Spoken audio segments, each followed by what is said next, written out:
guys, welcome back to Make Away Life Coaching. My name is Sarah and I'm the life coach here.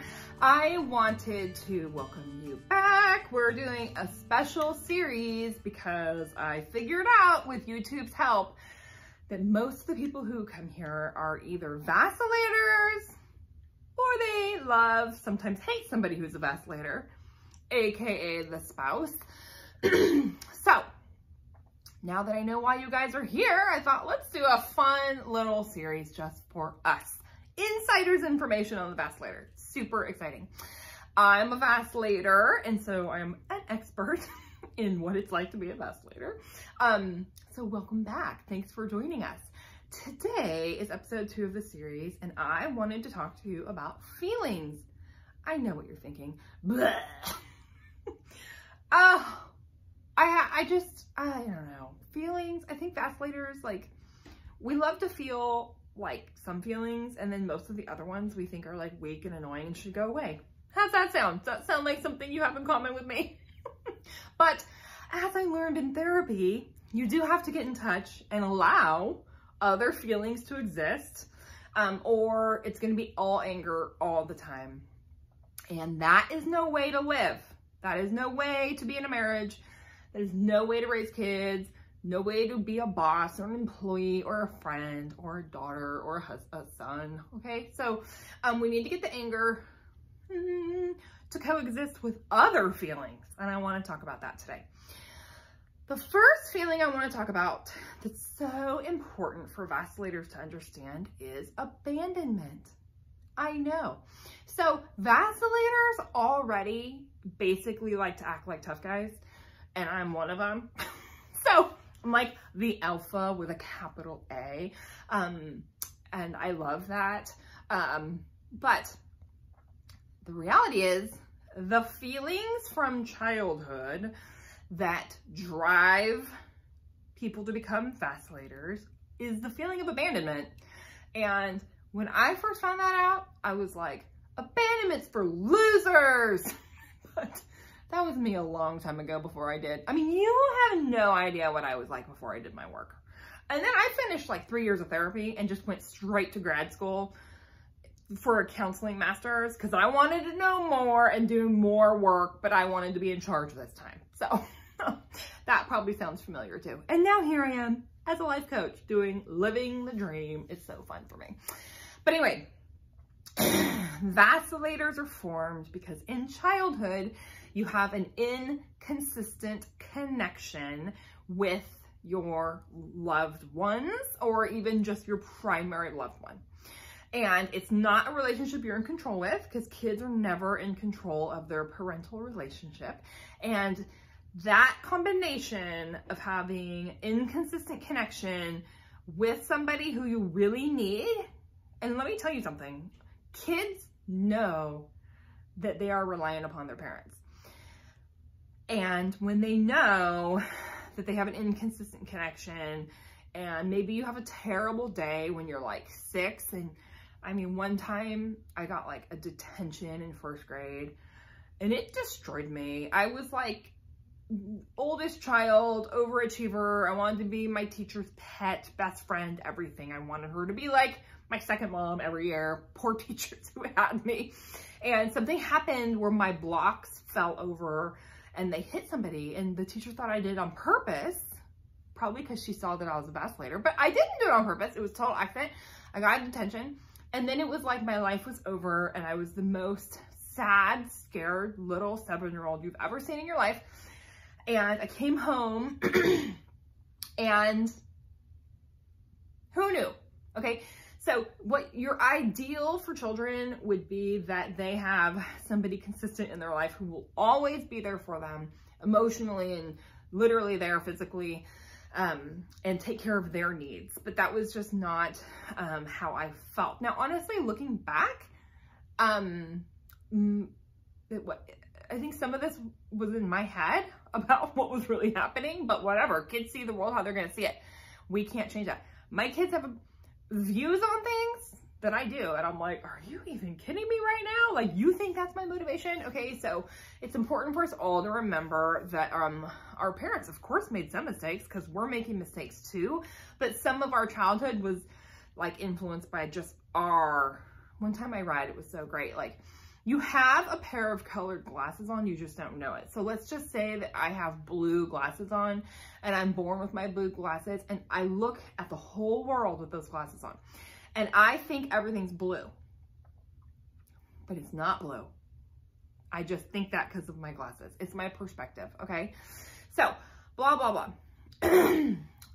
So that's how Vacillator's made. Is the kid grows up and they just don't necessarily have a place to put their concerns or their worries or their fears, and they don't necessarily have somebody who's there for them all the time. And so we end up with, you know, Vacillator, that inconsistent connection. We have somebody we're bonded with, which is beautiful, but it's not a consistent connection. So we end up having abandonment issues because when you're little and you need someone and they're not there for you, that is the definition of abandonment. And maybe they're an addict or an alcoholic and they might actually physically be in the room. But you know when you're a kid that that addict cares a lot more about their Budweiser than they care about you, or at least it feels that way, and their attention definitely shows that. And so then your abandonment is real because they might be in the room, but they're not emotionally available to you and taking care of your needs. So you have abandonment issues. Just accept it. It took me so long to accept that, you guys. My therapist had to like revisit that one a lot because I was like, I'm not weak. I don't have abandonment issues, but I did. Really, really intense ones. So number one feeling Vacillators need to understand and embrace, and I think probably get some help around, is that we are driven by our abandonment issues. And I'm actually gonna talk about this in the next episode, talking about boundaries, because for me, I still have abandonment come up a lot, and it's around boundaries. So we'll talk about that next episode, but that's important to know. If you're a vacillator, you have abandonment issues, accept it, surrender. There's no choice. And you can work on that with a therapist or a life coach or a spiritual counselor, whoever you can get your hands on. You know what else has occurred to me lately is I think a free way to get help is with 12-step groups. There's so many good 12-step groups, and it's like really deep, profound, transformative work that doesn't cost a dime. So there, a free place to get help. Okay. The second feeling I want to talk about is anger. I know, because if you're a vacillator, you know. If you love a vacillator, you know. If right now you're watching because you hate a vacillator in your life, then you know, because it's probably because of their anger. But the thing about anger is a very healthy emotion in one way. Anger is healthy when it helps you set a boundary. So if you don't know what I'm talking about, which by the way, most vacillators, boundaries are a foreign concept, and I have a series that I will link to. I did a whole series on boundaries, and I described them the way my therapist finally helped me to get it, and I'm telling you, she talked about boundaries, and I was like, I don't know what you're saying. She was like, it's like an invisible fence. I was like, what? Because the reality is I did not have a framework. I didn't grow up in a family with boundaries. I didn't even know that they existed. And so it was really hard to learn what a boundary was. And actually, Henry Cloud's book, Cloud and Townsend's book on boundaries really helped me with that too. I can link a resource to that too. Because that book is amazing. They like wrote the book on boundaries, you guys. It's so good. But anyway, once I finally got it, it was like click, click, click. So many things in my life made sense. So boundaries are important because they keep you safe. You have to have boundaries for yourself to keep yourself safe. And I'm talking about safe physically, emotionally, spiritually, in every single way. And so anyway, you do need to learn those. That's another topic for another day. Come back next week. We're going to talk a lot about boundaries. But okay, anger. A little bit of anger is necessary to set a healthy boundary. To be like, no, you're staying over here on your side of the fence, and I'm staying here on my side of the fence. You need a little bit of anger to set that, and it's perfectly healthy. But, at least for the vacillator, but also for a lot of other people, a lot of the anger we experience has nothing to do with boundaries. In this case, Anger is a secondary emotion. It's covering up for a real feeling that you may perceive as yucky or weak or who knows what. You hate that feeling or you're totally numb to it. And so to cover for it, you go to the one feeling that you know well, the blowtorch feeling, which is anger. So most vacillators I know need to work on their anger. And if you don't know that, you should probably get some help. Ask the people in your life who you love, like your best friend and your spouse and, you know, your favorite family member. Be like, hey, do I need to work on my anger? And help. They might be too afraid to tell you, but you probably do. It's probably true. So anger is healthy when you're setting boundaries.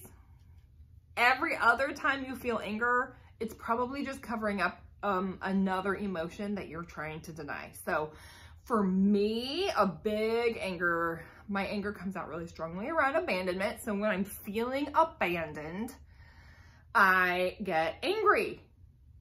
But it's fake. That's not anger. What's really inside is abandonment, which is a very terrible feeling. And so the key to reducing your anger is to be able to get comfortable and identify the feeling beneath it. So think about, I'll put an iceberg visual up. My therapist helped me with this too. Everything you see above the water of the iceberg is the part that's visible. That's the anger. But guess what? It's just the part you see. What's beneath the ocean is way bigger than what you can see above the waterline. And that is the feeling below the anger. And you have to get in touch with it because it's the base of what is causing the anger. You might have sadness. You might have grief. Some people don't grieve. They just go into rages for like a really long time. But the thing is, your feelings are like blinking lights on a dashboard, and they're meant to give you information, and they're meant to help you, and they're meant to get you to where you need to be in life. And so by not feeling them, numbing them out with anger every single time, you become a one-trick pony that's not deep, not fun to be around, not healthy, and you're not happy. I'm sorry, I don't know anyone who's walking around with a ton of anger and rage who's a happy person. That's not a great life, that's a terrible life. So that's it, that concludes what I want to talk about today. The two feelings that vacillators really need to pay attention to is number one, abandonment. It's what makes us vacillators.